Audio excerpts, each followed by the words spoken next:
오늘은 닭날개랑 곤약을 좀 곁들여서 이거 마치 이자카야에 가면 나올 것 같기도 한 닭날개 조림을 한번 해보겠습니다. 자, 요 날개는 700g인데 이렇게 세보니까 한 24, 5개 되는 것 같아요. 자, 얘 흐르는 물에 엄청 깨끗하게 잘 씻어왔고요.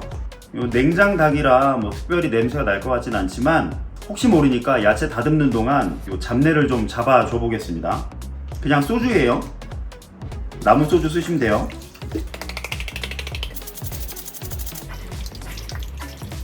야채 다듬는 동안 잡내를 제거해 줄 거예요. 자, 곤약은 그냥 흐르는 물에 씻어 왔고요. 닭날개만 하면 좀 심심할까봐 요 곤약을 조금 추가를 해서 졸여 줘 보겠습니다. 1cm 정도로 썰어 주시고 칼집을 잘 보세요. 가운데 쪽 양 사이드 칼집을 3개 내는 거예요. 그 다음에 이렇게 뒤집어서 이렇게 하면 우리 오뎅탕 CF 같은 데 나오는 예쁜 곤약 그 모양이 나옵니다. 이자카야에서도 많이 쓰시는 방법인데 어렵지 않아요.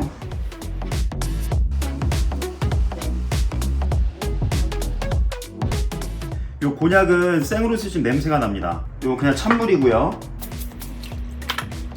얘를 끓여서 물이 팍 끓어오를 때 곤약 넣고 한 2, 3분만 데친 다음에 헹궈서 쓰시면 돼요. 얘는 지금 옆에 불에서 끓여주겠습니다. 자, 오늘 야채는 대파, 마늘, 생강, 그리고 꽈리고추가 핵심입니다. 이 꽈리고추로 오늘 그 전에 먹어보지 못했던 닭날개 조림의 맛을 내줄 거예요. 대파는 닭날개 조림이랑 먹을 때 하나씩 집어 먹을 수 있을 정도. 그래서 일부러 대파 흰대만, 그리고 꽈리고추는 씻으면서 꼭지를 다 떼놨습니다. 얘는 따로 자르거나 하지 않을 거예요. 생강은 요만한 거 한 마디 정도 되는 거 하나만 쓰겠습니다.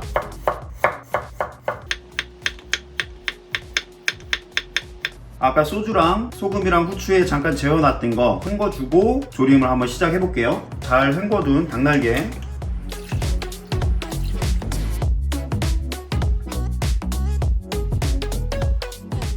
요 흑설탕, 그냥 백설탕 쓰셔도 되는데 요렇게 진한 색을 위한 조림을 할 때는 흑설탕이 확실히 도움이 됩니다. 베트남 고추, 이거 없으시면 청양고추 쓰셔도 돼요. 5개. 자, 불 올려주고 전체적으로 이게 파 끓기 시작하면서 한 30분 정도 졸여준다 생각을 해주시면 됩니다. 자, 여러분 이렇게 파라라라 끓어오르면 요 식초랑 소금물에 팍 끓여온 곤약이에요. 요 잡내 뺀 거를 먼저 넣어주고, 자, 곤약 넣은 다음에 아까 썰어둔 생강이랑 마늘, 곤약까지 넣고 10분 정도 지나면 조금 이렇게 색깔이 진득해질 거예요. 계속 센 불로 두면 너무 쫄아가지고 많이 짜질 수 있으니까 지금 정도의 중간 불로 좀 줄여주겠습니다. 자, 팍 끓어오르고 한 30분 정도 지나니까 쫄아들었죠. 요 정도 시점에서 대망의 하이라이트, 꽈리고추랑 파를 넣어줄게요. 요 양념에 잘 묻을 수 있게 살살 뒤적뒤적 해줍니다. 중간 불 정도면 충분해요. 꽈리고추는 금방 숨이 죽지만 향도 금방 퍼집니다. 그래서 너무 일찌감치부터 같이 졸일 필요는 없어요. 그러니까 마지막 몇 분 전에 넣으면 돼요? 고기는 당연히 다 익었고 저는 꽈리고추랑 파를 넣고 중간 불에 한 5분 정도만 뒤적뒤적 해줄 겁니다.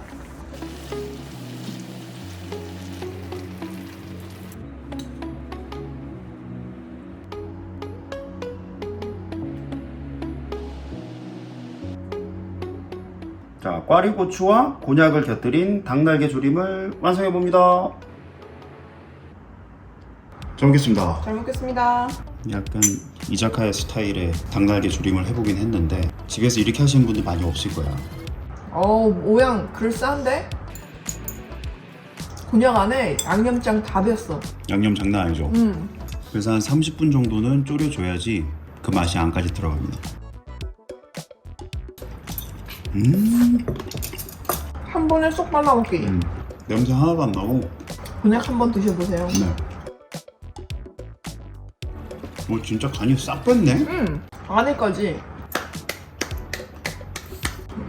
잘 익어갖고 아주 그냥 뼈가 한 번에 쏙쏙 발라져요. 이거 곤약 진짜 맛있다. 곤약 더 많이 해도 될 뻔했어. 졸일 때 갓서붓이랑 다시마만 좀 더 넣어줬으면 그러니까 어디 이자카야 같은 데도 만약에 메뉴로 하실 거다 그럼 그런 거 조금 추가해서 완성도를 높이시면 충분히 좋은 메뉴로 나갈 수 있을 거예요. 자, 대파. 음. 왜 그 꼬치구이 대파 맛이 나지? 마지막에 넣은 이유가 있어요.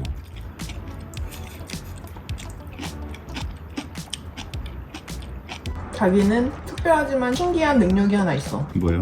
닭 날개 조림을 해준다고 하면 그때그때 맛이 다 달라. 그럴 수밖에 없습니다. 왜 그런 거지? 오늘은 꽈리고추 처음 넣었죠? 그럼 그때그때 항상 뭔가를 새롭게 생각을 하시는 건가요? 그렇죠. 왜냐면 내가 좋아하는 메뉴긴 한데 친구들이 올 때마다 똑같은 걸 해주면 서운해하니까 어떨 때는 요거 대신 표고를 넣어서 더 향을 좀 주고 왜 양념도 맛이 다른 것 같은데? 표고 하나 때문에 이렇게 맛이 달라져? 양념도 맛이 달라질 수가 있어요. 표고 하나 때문에? 우러나온 애들이 있기 때문에 내가 집에서 닭날개 조림할 때 거의 아까 맛술, 간장, 물, 설탕 그 정도밖에 안 쓰기 때문에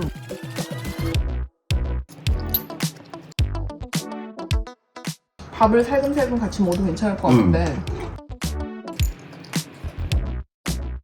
이렇게 밥이랑 먹으니까 꽈리고추 반찬 느낌. 이 간장들 조림 간장 버리지 말고 입맛 없을 때 계란 같은 거랑 비벼 먹으면 진짜 맛있습니다.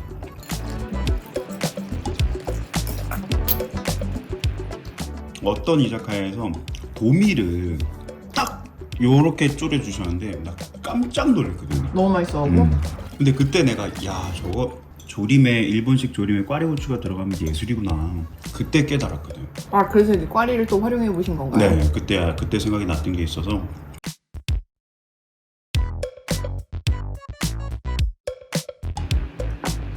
여보 여기 밑에 있는 이 꽈리고추를 먹어봐. 이런 거나 파, 이 대파 와 달라.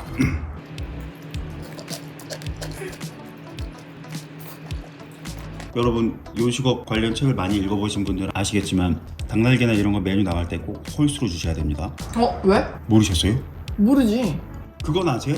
일반 처음처럼 참이슬 이런 거 소주잔에 알지. 따르면 홀수? 그건 알지. 더 시켜 먹으라고. 그 심리입니다. 아 똑같은 거야? 똑같아요.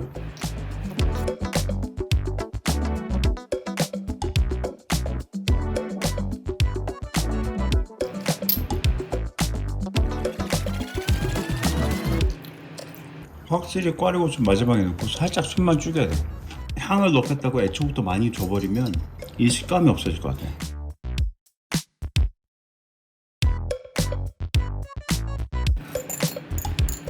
지금 단짠이 상당한데? 식으니까 마지막 더 거, 식으니까 더 그렇죠. 마지막 거 먹으니까 여보 이거 먹으니까 이자카야 메뉴 먹고 싶다. 다음에 내가 괜찮은 메뉴 찾아볼게.